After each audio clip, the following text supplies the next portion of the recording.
بسم اللہ الرحمن الرحیم۔ السلام علیکم محترم ناظرین۔ رمضان المبارک 8 ہجری میں فتح مکہ کے بعد حضور صلی اللہ علیہ وسلم نے چند دن مکہ معظمہ میں قیام فرمایا۔ اسی زمانے کا ذکر ہے کہ ایک دن ایک ادھیڑ عمر کے ایک ہٹا کٹا نوجوان، جن کے خد و خال ان کے قریشی اور مکی ہونے کے غمازی کر رہے تھے، جھجکتے حضور صلی اللہ علیہ وسلم کے کاشانہ اقدس پر حاضر ہوئے۔ ان پر نظر پڑتے ہی سرور کونین صلی اللہ علیہ وسلم کے روئے انور پر بشاشت پھیل گئی۔ آپ صلی اللہ علیہ وسلم فوراً اٹھ کھڑے ہوئے اور ان صاحب کی طرف اتنی تیزی سے بڑھے کہ ردائے مبارک دوش اقدس سے گر گئی۔ پھر آپ صلی اللہ علیہ وسلم نے نہایت گرم جوشی سے ان صاحب کو گلے لگاتے ہوئے فرمایا، خوش آمدید اے پردیسی سوار، خوش آمدید اے پردیسی سوار۔ ان صاحب نے پاس کھڑی ہوئی ایک نقاب پوش خاتون کی طرف اشارہ کر کے کہا، یا محمد صلی اللہ علیہ وآلہ وسلم، اس سے معلوم ہوا ہے کہ آپ نے مجھے امان دے دی ہے۔ حضور صلی اللہ علیہ وسلم نے فرمایا، اس نے سچ کہا ہے، تمہارے لیے امن ہے۔ حضور صلی اللہ علیہ وسلم کا ارشاد سن کر ان صاحب پر شادی مرگ کی سی کیفیت طاری ہو گئی۔ انہوں نے فرط ندامت سے سر جھکا لیا اور رکت بھرے لہجے میں یوں عرض پیرا ہوئے، میں شہادت دیتا ہوں کہ اللہ ایک ہے، اس کا کوئی شریک نہیں، اور میں شہادت دیتا ہوں کہ بے شک آپ اس کے بندے اور رسول ہیں۔ اللہ کی قسم، آپ تمام لوگوں میں سب سے بھلے، سب سے زیادہ صادق و امین اور سب سے زیادہ قول و اقرار کو پورا کرنے والے ہیں۔ بلا شبہ آپ صلی اللہ علیہ وسلم نے ہمیں ہمیشہ حق کی طرف بلایا۔ یا رسول اللہ، اس سے پہلے میں بارہا اپنی شقاقت اور اسلام دشمنی کا ثبوت دے چکا ہوں۔ آپ کی تکذیب اور آپ کو ستانے کے لیے میں نے کیا کچھ نہیں کیا۔ اب میری التجا ہے کہ آج تک میں نے آپ کے ساتھ جو دشمنی کی ہے، جس قدر لڑائیاں آپ کے خلاف لڑی ہیں، حق کے راستے میں جس طرح روڑے اٹکائے ہیں، اور جو ناگفتگی باتیں آپ کے روبرو یا پس پشت کہی ہیں، ان سب کو آپ معاف فرما دیں اور میرے لیے اللہ تعالیٰ سے مغفرت طلب فرمائیں۔ نبی رحمت صلی اللہ علیہ وسلم نے اسی وقت ہاتھ اٹھائے، آسمان کی طرف نظر کی اور بارگاہ رب العزت میں یوں دعا کی، الہی، ہر وہ عداوت جو اس شخص نے میرے ساتھ برتی، اس کی ہر وہ کوشش اور لشکر کشی جو اس نے تیرے نور کو بجھانے کے لیے کی، اور اس کی ہر وہ بات جو اس نے میرے روبرو یا پس پشت میری آبرو ریزی کے لیے کی، ان سب کو معاف فرما دے۔ لسان رسالت صلی اللہ علیہ وسلم سے یہ دعا سن کر ان صاحب کا چہرہ چمک اٹھا اور انہوں نے عرض کیا، یا رسول اللہ، آپ کے علم میں جو بات میرے لیے سب سے بھلی ہے، للہ وہ مجھ کو سکھائیے تاکہ میں اس پر ہمیشہ عمل کرتا رہوں۔ حضور صلی اللہ علیہ وآلہ وسلم نے فرمایا، صدقے دل سے اللہ کی وحدانیت اور میری عبیدیت اور رسالت کی شہادت دیا کرو اور اللہ کے راستے میں جہاد کرتے رہو۔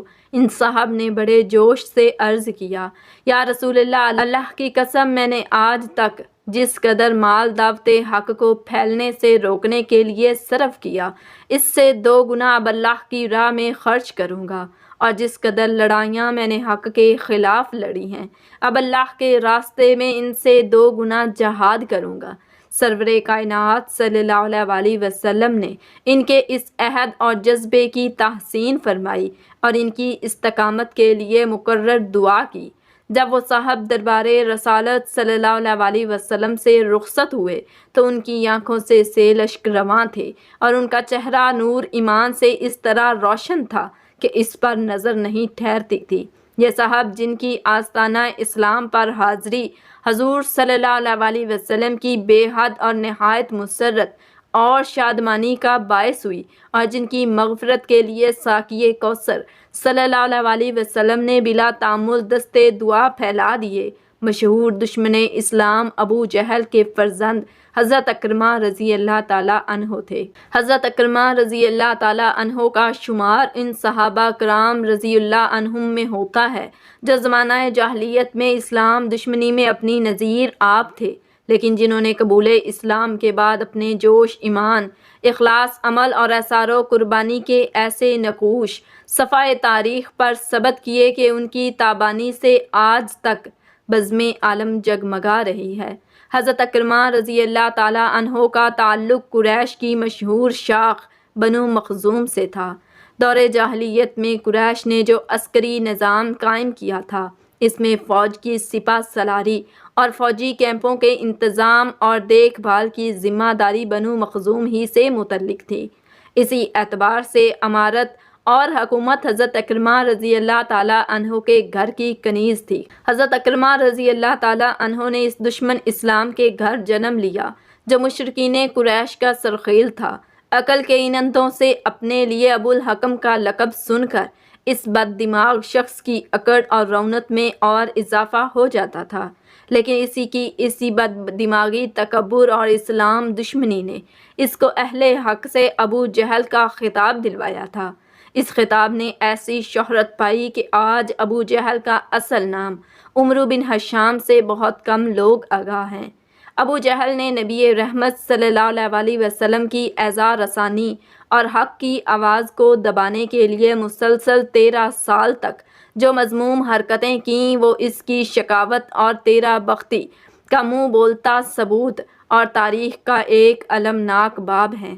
ابو جہل کی زندگی کا یہی پس منظر تھا کہ جب وہ غزوہ بدر میں ہلاک ہوا اور اس کا ناپاک سر حضور صلی اللہ علیہ وسلم کے سامنے لایا گیا تو آپ صلی اللہ علیہ وسلم نے بے ساختہ اس کو خطاب کر کے فرمایا، ہر قسم کی حمد و ستائش اس اللہ کو سزاوار ہے جس نے اے اللہ کے دشمن تجھے ذلیل کیا۔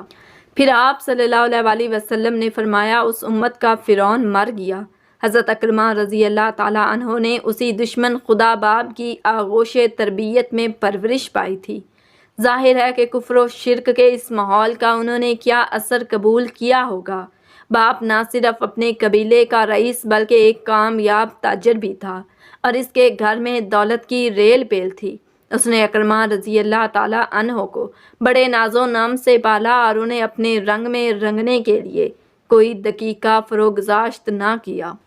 اس کے ساتھ ہی اس نے اپنے فرزند دلبند کی جسمانی اور عسکری تربیت اس انداز سے کی کہ جب وہ بڑے ہوئے تو پہلوانی، قدر اندازی، شمشیر زنی، نیزہ بازی اور شاہ سواری میں اپنے قبیلے کی ناک متصور ہوتے تھے۔ اسلامی دشمنی میں بھی وہ اپنے باپ کے دست و بازو ثابت ہوئے اور سالہ سال تک ان کی جسمانی قوت، شجاعت و بصالت اور فنون حرب میں مہارت حق کی بے خونی میں صرف ہوتی رہی۔ غزوہ بدر میں وہ اپنے باپ کے ساتھ گئے اور بڑے جوش و جذبے سے لڑائی میں حصہ لیا۔ ہنگامہ کارساز میں حضرت معاذ بن حارث انصاری رضی اللہ تعالیٰ عنہ نے ابو جہل کو سخت مجروح کر دیا تو حضرت اکرمہ رضی اللہ تعالیٰ عنہ باپ کا بدلہ لینے کے لیے حضرت معاذ رضی اللہ تعالیٰ عنہ پر جھپٹ پڑے اور اپنی تلوار کے وار سے ان کا بازو کاٹ ڈالا۔ حضرت معاذ رضی اللہ تعالیٰ عنہ اسی حالت میں اکرمہ کے مقابلے پر ڈٹ گئے۔ اکرمہ رضی اللہ تعالیٰ عنہ ان کی جوش و ایمان کی تاب نہ لا سکے اور اپنا گھوڑا دوڑا کر دوسری طرف چلے گئے۔ بدر کے بعد جن لوگوں نے مشرکین مکہ کو ہزیمت بدر کا انتقام لینے پر ابھارا، ان میں بھی اکرمہ رضی اللہ تعالیٰ عنہ پیش تھے۔ چنانچہ میدان احد میں وہ مشرکین کی فوج کے سرکردہ افسروں میں سے ایک تھے۔ کوہ احد کے درہ عنین پر حضور صلی اللہ علیہ وآلہ وسلم نے 50 تیر انداز اس غرض سے متعین فرمائے تھے کہ مشرکین اس درے میں سے گزر کر مسلمانوں کی پشت کی جانب سے حملہ آور نہ ہو سکیں۔ لڑائی کے پہلے دور میں مشرکین کو ہزیمت ہوئی اور درہ پر متعین بیشتر تیر اندازوں نے اپنی جگہ چھوڑ دی تو یہ اکرمہ رضی اللہ تعالیٰ عنہ اور خالد بن ولید رضی اللہ تعالیٰ عنہ ہی تھے جنہوں نے مسلمانوں کی اس کمزوری کو بھانپا اور اپنے فوجی دستوں کے ساتھ اس درہ سے گزر کر مسلمانوں پر طوفانی حملہ کر دیا۔ اس اچانک حملے کی وجہ سے اہل حق کو سخت نقصان اٹھانا پڑا۔ کہا جاتا ہے کہ غزوہ احد میں اکرمہ رضی اللہ تعالیٰ عنہ مشرکین کے میسرہ کے افسر تھے اور وہ اپنی اہلیہ کو بھی ہودج میں سوار کر کے میدان جنگ میں ساتھ لائے تھے۔ 5 ہجری میں عرب کے مشرکین اور یہود نے ایکا کر کے مرکز اسلام مدینہ منورہ پر یلغار کی تو اکرمہ رضی اللہ تعالیٰ عنہ بھی بنو کنانہ کو ابھار کر اپنے ساتھ لے گئے اور غزوہ احزاب میں مسلمانوں کے خلاف بڑھ چڑھ کر حصہ لیا۔ رمضان المبارک 8 ہجری میں حضور صلی اللہ علیہ وسلم مکہ معظمہ میں فاتحانہ داخل ہوئے تو اس وقت بھی اکرمہ رضی اللہ تعالیٰ عنہ نے اپنے بعض ساتھیوں سے مل کر مسلمانوں کے ایک دستے کی مزاحمت کی، لیکن لشکر اسلام کے سیل بے پناہ کے سامنے ان کی کچھ پیش نہ چلی اور وہ اپنے 24 آدمی کٹوا کر پسپا ہو گئے۔ مکہ معظمہ پر قبضہ کے بعد حضور صلی اللہ علیہ وسلم چاہتے تو مشرکین قریش کی تکہ بوٹی کروا سکتے تھے۔ یہ وہی لوگ تو تھے جنہوں نے آپ صلی اللہ علیہ وسلم کو اور آپ صلی اللہ علیہ وسلم کے ساتھیوں کو ستانے میں کوئی کسر اٹھا نہ رکھی تھی۔ آپ صلی اللہ علیہ وسلم کو وطن سے نکالا تھا اور پھر مدینہ منورہ میں بھی 7 سال تک اہل حق کو چین سے نہ بیٹھنے دیا تھا، لیکن آپ صلی اللہ علیہ وسلم رؤوف الرحیم اور رحمت للعالمین تھے۔ آپ صلی اللہ علیہ وسلم کی شان رحیمی نے ان کو ہلاک کرنا گوارا نہ کیا۔ آپ صلی اللہ علیہ وسلم کا ابر عفو و کرم ان پر ایسا جھوم جھوم کر برسا کہ سبھی خواص و عوام اس سے مقدور بر فیض یاب ہوئے۔ ان میں اکرمہ رضی اللہ تعالیٰ عنہ کی اہلیہ ام حکیم بنت حارث رضی اللہ تعالیٰ عنہا بھی تھیں۔ فتح مکہ کے فوراً بعد وہ نبی رحمت صلی اللہ علیہ وسلم کی خدمت میں حاضر ہو کر سعادت اندوز اسلام ہو گئیں، لیکن خود اکرمہ رضی اللہ تعالیٰ عنہ کو حضور صلی اللہ علیہ وسلم کے سامنے پیش ہونے کی ہمت نہ پڑی۔ اپنے ماضی کے پیش نظر ان کو قطعاً یہ امید نہیں تھی کہ حضور صلی اللہ علیہ وسلم ان کو زندہ چھوڑ دیں گے، چنانچہ اپنی جان بچانے کے لیے انہوں نے مکہ سے راہ فرار اختیار کی اور یمن جانے کی نیت سے ساحل بحر پر پہنچ گئے۔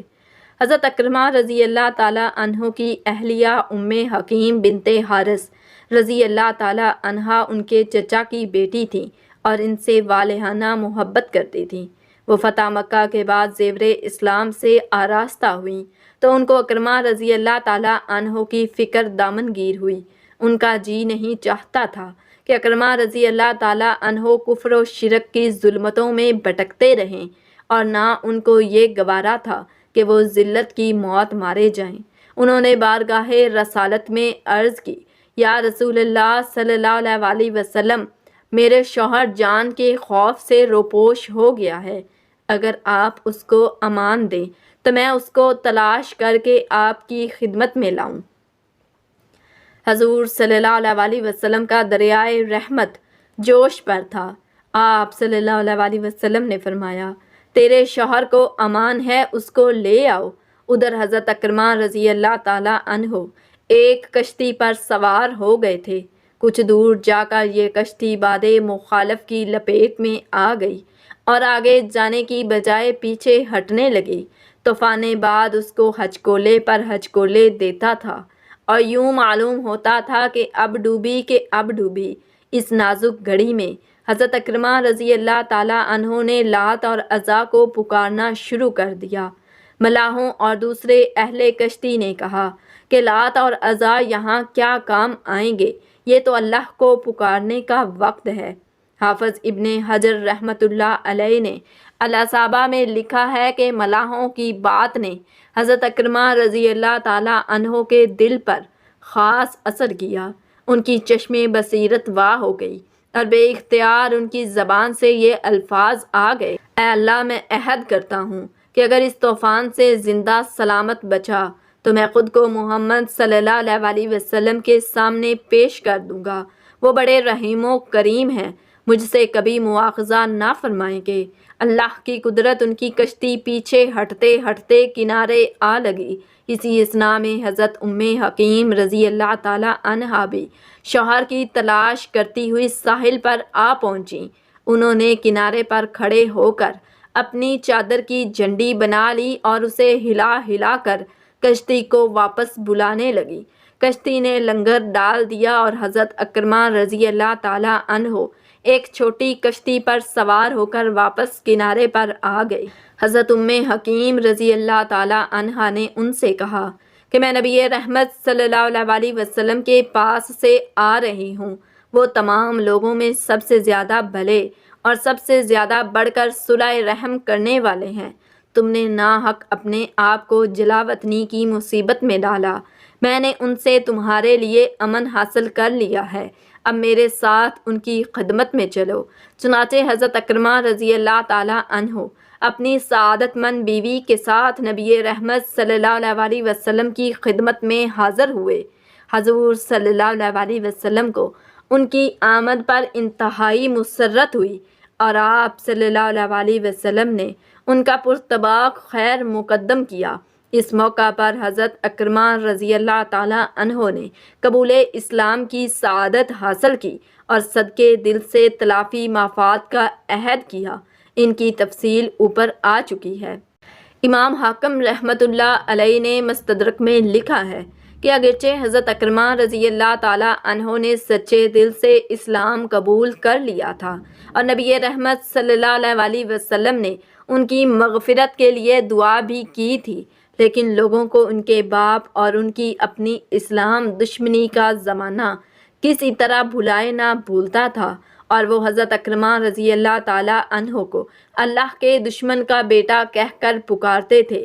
سبھی حضور صلی اللہ علیہ وسلم کے سماع مبارک تک یہ بات پہنچی تو آپ صلی اللہ علیہ وسلم نے لوگوں کو جمع کر کے مخصوص خطبہ دیا، جس میں فرمایا، لوگوں سن لو کہ جو جاہلیت میں معزز تھا وہ اسلام میں بھی معزز ہے، اور کسی کافر کی وجہ سے کسی مسلمان کا دل نہ دکھاؤ۔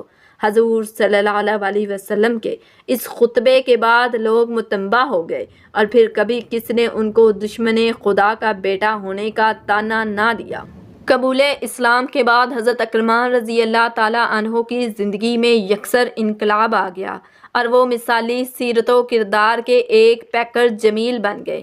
شوق جہاد، انفاق فی سبیل اللہ، زہد و عبادت اور شغف قرآن ان کی زندگی کے اس دور کے نمایاں پہلو تھے۔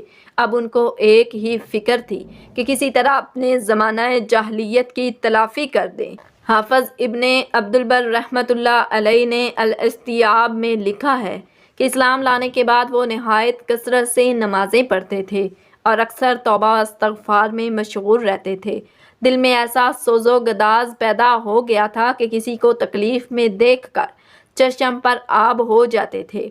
قرآن حکیم سے ایسا عشق ہو گیا تھا کہ اس کو جوش عقیدت میں بے تابانہ چہرہ پر رکھ لیتے اور میرے اللہ کی کتاب، میرے اللہ کی کتاب کہہ کر رونے لگتے۔ تلاوت قرآن نہایت تاثر کے ساتھ کرتے، پڑھتے وقت آنکھوں سے سیل اشک رواں رہتا تھا۔ فتح مکہ کے بعد حنین، طائف اور تبوک کے غزوات پیش آئے۔ ان سب میں حضرت اکرمہ رضی اللہ تعالیٰ عنہ نے حضور صلی اللہ علیہ وسلم کی ہم رکابی کا شرف حاصل کیا۔ طبرانی رحمۃ اللہ علیہ کا بیان ہے کہ 10 ہجری میں حضور صلی اللہ علیہ وسلم نے حضرت اکرمہ رضی اللہ تعالیٰ عنہ کو صدقہ کی وصولی کے لیے عامل بنا کر قبیلہ حوازن کی طرف روانہ کیا تھا۔ 11 ہجری میں حضور صلی اللہ علیہ وسلم کا وصال ہوا تو اس وقت حضرت اکرمہ رضی اللہ تعالیٰ عنہ یمن میں تھے۔ شام میں مسلمانوں کو جو لڑائیاں پیش آئیں، ان میں سب سے سخت یرموک کی لڑائی تھی۔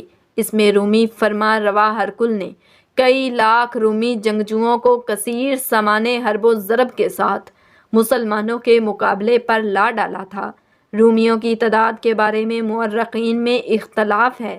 ایک محتاط اندازے کے مطابق ان کی تعداد 2 لاکھ اور 5 لاکھ کے درمیان تھی۔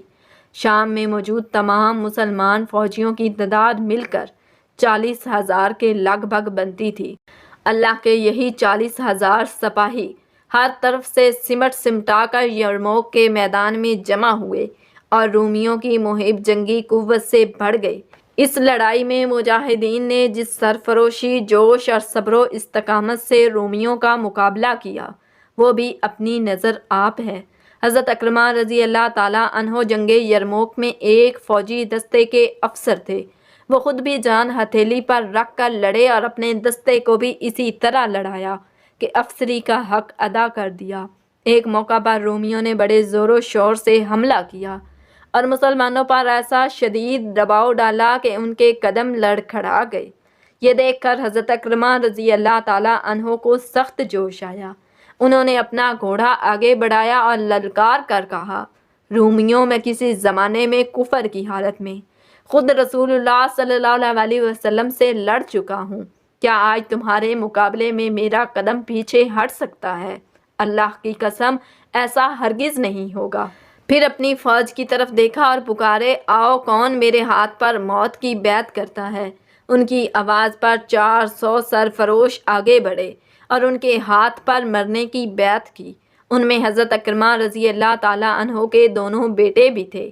اس کے بعد ان جاں بازوں نے حضرت خالد بن ولید رضی اللہ تعالیٰ عنہ کے خیمے کے سامنے نہایت بے جگری سے لڑنا شروع کر دیا، یہاں تک کہ ایک ایک شہید ہو گئے یا سخت زخمی ہو کر لڑنے سے معذور ہو گئے۔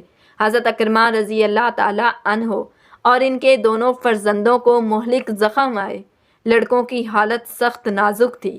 حضرت خالد بن ولید رضی اللہ تعالیٰ عنہ انہیں دیکھنے آئے، ایک کا سر اپنی ران پر اور ایک کا پنڈلی پر رکھ لیا، پھر ان کے چہروں سے خون پونچھا اور حلق میں پانی ٹپکانا شروع کیا، ساتھ ساتھ کہتے جاتے، اللہ کی قسم ابن حتمہ و حضرت عمر فاروق رضی اللہ تعالیٰ عنہ کا گمان درست ثابت نہیں ہوا کہ ہم بنو مخزوم شہادت حاصل کرنا نہیں چاہتے۔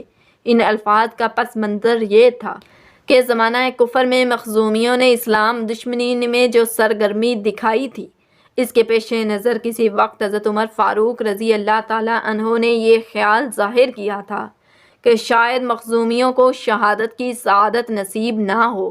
اس موقع پر حضرت خالد بن ولید رضی اللہ تعالیٰ عنہ نے حضرت عمر رضی اللہ تعالیٰ عنہ کے اسی گمان کی طرف اشارہ کیا تھا اور شدت جذبات میں ان کا نام ان کی ماں حنتمہ کی نسبت سے لے لیا تھا۔ بعض مورخین نے لکھا ہے کہ جب حضرت اکرمہ رضی اللہ تعالیٰ عنہ پر حالت نزاع طاری تھی تو انہوں نے پانی مانگا۔ ایک شخص دوڑ کر پانی لایا۔ جو ہی انہوں نے پانی منہ کو لگایا، پاس سے ایک اور زخمی نے پانی مانگا۔ حضرت اکرمہ رضی اللہ تعالیٰ عنہ نے پیالہ ان کی طرف بڑھا دیا اور خود ابدی نیند سو گئے۔ دوسرے زخمی نے ابھی پانی نہیں پیا تھا کہ ایک اور زخمی کو پانی پانی پکارتے سنا۔ انہوں نے بھی پیالہ اپنے منہ سے ہٹا کر ان کی طرف بھیج دیا۔ اسی طرح 7 زخمی مجاہدین یکے بعد دیگرے پانی کا ایک قطرہ چکھے بغیر دنیا سے رخصت ہو گئے۔ ہر ایک نے اپنی پیاس پر دوسرے کی پیاس کو ترجیح دی اور احسار و بے نفسی کی ایک ایسی مثال قائم کر دی جو تاابد مسلمانوں کے لیے مشعل راہ بن رہی۔ حضرت اکرمہ رضی اللہ تعالیٰ عنہ کے علو مرتبت کا اندازہ اس بات سے کیا جا سکتا ہے کہ نبی رحمت صلی اللہ علیہ وسلم نے 2 موقع پر ان کے جنتی ہونے کی بشارت دی۔ ایک روایت میں ہے کہ ایک دفعہ حالت کفر میں حضرت اکرمہ رضی اللہ تعالیٰ عنہ نے ایک مسلمان کو شہید کر دیا۔ حضور صلی اللہ علیہ وسلم کو خبر ملے تو آپ صلی اللہ علیہ وسلم نے متبسم ہو گئے اور صحابہ کرام رضوان اللہ تعالی اجمعین نے متعجب ہو کر عرض کیا، یا رسول اللہ، ہمارے ماں باپ آپ پر قربان، آپ کے تبسم کا کیا سبب ہے؟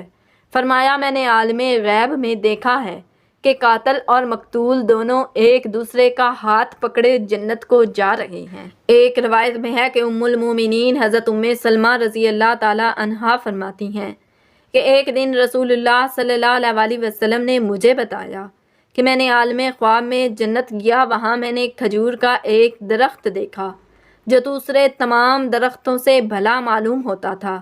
میں نے پوچھا، یہ کس کا درخت ہے؟ مجھے بتایا گیا کہ یہ ابو جہل کا درخت ہے۔ مجھے حیرت ہوئی کہ ابو جہل جیسے اسلام دشمن کا درخت جنت میں۔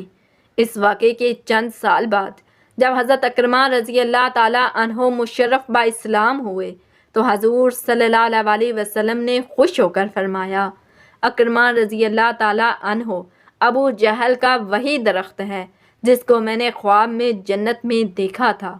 ناظرین، ویڈیو کیسی لگی ویڈیو کو لائک کر دیں، شیئر کر دیں اور مزید ایسی ویڈیوز کے لیے ہمارے چینل کو سبسکرائب کر دیں اور کمنٹ سیکشن میں اللہ تعالیٰ کے 99 ناموں میں سے ایک نام ضرور ٹائپ کیجیے گا۔